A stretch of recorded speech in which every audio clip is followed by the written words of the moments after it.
మన ప్రభు అయిన యేసుక్రీస్తు వారి పరిశుద్ధమైన నామములో మీ అందరికీ హృదయపూర్వకమైన వందనాలు. మరి దేవుని మహాకృపను బట్టి ఈ దినము దేవుని మాటలు ధ్యానించడానికి లేదా ఆయన మాటలు వినడానికి ప్రభు సహాయం చేస్తున్నందుకు ప్రభువుని ఎంతగానో స్తుతిస్తూ ఉన్నాను. మరి ఈ దినము దేవుని వాక్యములో నుండి యెషయా గ్రంథము 41వ అధ్యాయము 10వ వాక్యంలో కొన్ని వచనాలు నేను చదువుతా ఉన్నాను. నేను నీతో చెప్పి ఉన్నాను, నేను నీకు తోడై ఉన్నాను, భయపడకము, నేను నీ దేవుడనై ఉన్నాను, దిగులు పడకము, నేను నిన్ను బలపరుతును, నీకు సహాయము చేయువాడను నేనే, నీతి అను నా దక్షిణ హస్తముతో నిన్ను ఆదుకును. పిల్లారా, మరి చదవబడినటువంటి వాక్య భాగంలో ఒక అద్భుతమైన మాట రాయబడి ఉంది. ఏంటయ్యా మాట అంటే, నీకు సహాయము చేయువాడను నేనే. అవును, ఈ రోజుల్లో చాలామంది నిస్సహాయ స్థితిలో ఉన్నవాళ్ళు ఉన్నారు. చాలామంది సహాయము కొరకు ఎదురు చూచే వాళ్ళు ఉన్నారు. నిస్సహాయ స్థితిలో సహాయము కొరకు ఎదురు చూచి ఏ సహాయము పొందక దొరకక కురింగిపోయి దిగజారిపోయే వాళ్ళు చాలామంది ఉన్నారు. ఈరోజు దేవుని వాక్యాన్ని బట్టి మనం నమ్మాల్సిన మాట ఏంటయ్యా అంటే, దేవుడు అంటున్నాడు, నేను నీకు సహాయము చేసేదను అని. ఏ విషయాల్లో మనకి సహాయం కావాలో ఆయనను ఆశ్రయిస్తే తప్పకుండా దేవుడు మనకి సహాయం చేస్తాడు. మనకు సహాయం చేయటానికే ఆయన చేతులు ఉన్నాయి కదా. ఆయన దక్షిణ హస్తముతో ఆదుకుంటానని ఆయనే సెలవిస్తూ ఉన్నాడు. అక్కడ చదివినటువంటి వాక్య భాగములో, నీతి అను నా దక్షిణ హస్తముతో నిన్ను ఆదుకొందును. దేవుని దక్షిణ హస్తముతో మనల్ని ఆదుకోవడానికి, మనకు సహాయము చేయటానికి మధ్యకు వస్తూ ఉన్నాడు. కాబట్టి నిస్సహాయ స్థితిలో ఉన్న మనందరము కూడా కురింగిపోకుండా, ఏ సహాయం అందక బాధపడుతుంటే దేవుని వైపు చూడడానికి ప్రయత్నం చేయండి. యేసయ్య వైపు చూడడానికి ప్రయత్నం చేయండి. ఏ నిస్సహాయ స్థితిలో ఉన్నా సహాయం చేయటానికి సిద్ధమైన మనస్సు గలవాడు ఆయన ఒక్కడే. సహాయము చేసే చేతులు ఆయనవి. కాబట్టి నీవు నిస్సహాయ స్థితిలో ఉంటే దేవుని సహాయాన్ని కోరుకో. కీర్తనల గ్రంథములోనే 121 మొదటి నుంచి, కొండల తట్టు నా కనులెత్తుచున్నాను, నాకు సహాయము ఎక్కడ నుండి వచ్చును. నిస్సహాయ స్థితిలో ఉన్న వారందరి జీవితాల్లో మెదులుతున్నటువంటి ప్రశ్న, నాకు సహాయము ఎక్కడి నుంచి వచ్చును. ఈ ప్రశ్నతోనే దినాలు గడిచిపోతూ ఉన్నాయి, సంవత్సరాలు గడిచిపోతూ ఉన్నాయి, రోజులు గడిచిపోతూ ఉన్నాయి, నెలలు గడిచిపోతూ ఉన్నాయి. నాకు సహాయం ఎక్కడి నుంచి వచ్చును. ఒకసారి దేవుడే అంటున్నాడు కదా, నేను నీకు సహాయము చేసేదనని. మరలా మనకు అపనమ్మక ఎందుకు, అవిశ్వాసం ఎందుకు? మరల ఇక్కడ ఏమంటున్నాడు, నాకు సహాయము ఎక్కడి నుంచి వచ్చునని ప్రశ్న వేసుకొని తర్వాత అద్భుతమైనటువంటి జవాబు ఏంటయ్యా అంటే, యెహోవా వలననే నాకు సహాయము కలుగు. ప్రశ్నే సహాయము ఎక్కడి నుంచి వచ్చును అనేసుకుంటున్నాడు భక్తుడు. తర్వాత జవాబు ఏంటి, నాకు సహాయం చేయటానికి దేవుడు ఉన్నాడు కదా, యెహోవా వలననే నాకు సహాయము కలుగుతుంది కదా. ఆయన ఎవరయ్యా అంటే, భూమి ఆకాశములను కలుగు చేసినటువంటి వాడు.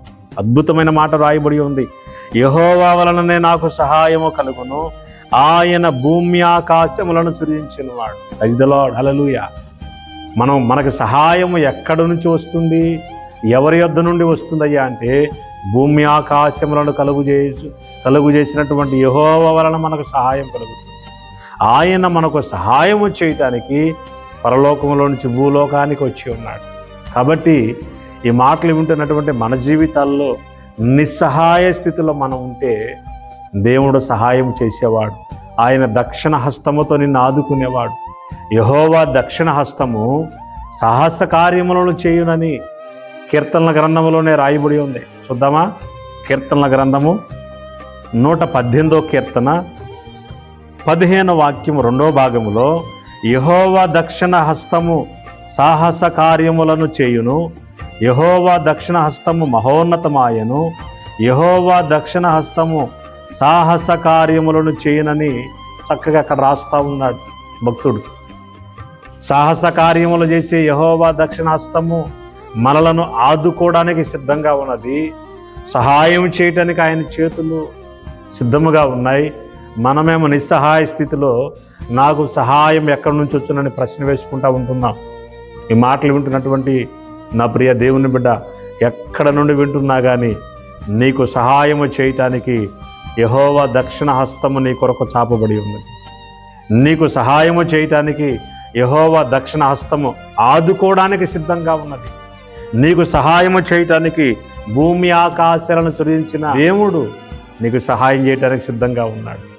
నాకు సహాయం ఎక్కడి నుంచి వచ్చిందని ఇంక నీ జీవితంలో ప్రశ్న వద్దు.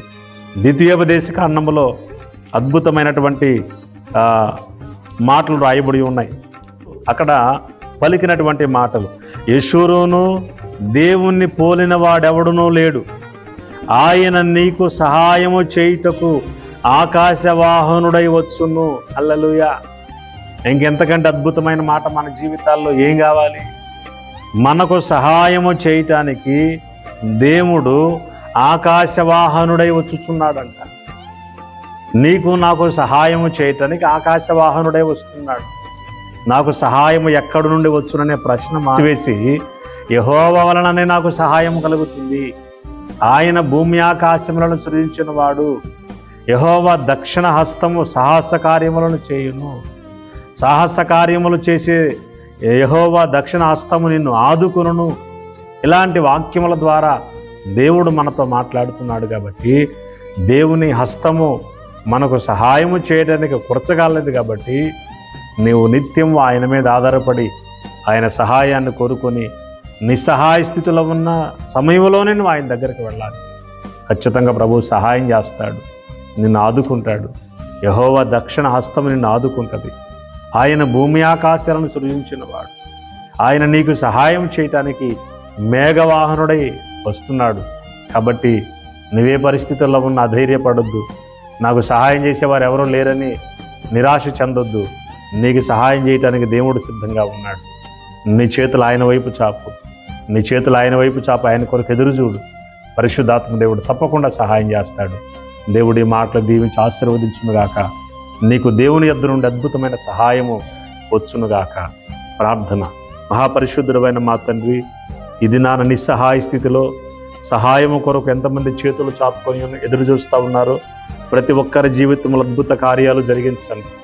నిస్సహాయ స్థితిలో ఉన్న వారందరి స్థితిగతులు మార్చి సహాయమును గురించి అద్భుతంగా నిబిడలుగా మీరు స్వీకరించి ఆశీర్వదించమని కోరుకుంటూ యేసుక్రీస్తు శక్తి కలిగిన నామములో ప్రార్థించి అడిగినవన్నీ పొందుకొని ఉన్నాం మా తండ్రి. ఆమేన్, ఆమేన్. దేవుడు మనందరినీ దీవించి ఆశీర్వదించునుగాక. God bless you all. Praise the Lord. Hallelujah. అందరికీ వందనాలు.